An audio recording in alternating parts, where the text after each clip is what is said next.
Hello everyone, and welcome back to Zora's Loft.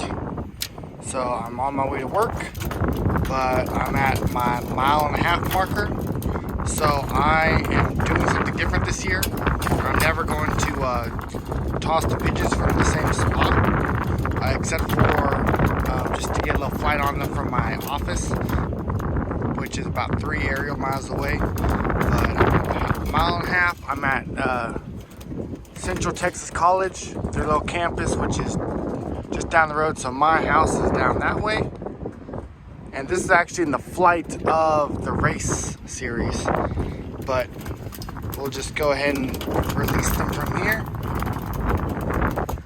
Make sure there's no traffic coming. All right, okay, ready and go.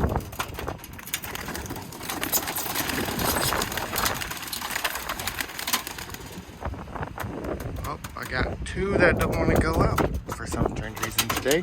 Come on, I'm going to work. You guys need to go.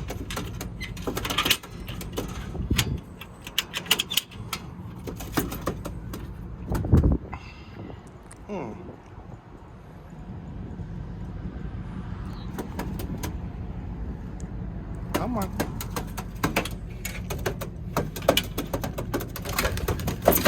There we go. Just took a little extra. All right. Well, here's the big group right over there, right into the sun. They're in the right direction. Those other 2 just kind of flew off, but they'll get straight. All right, everyone. Thanks for tuning in. Stay humble and kind.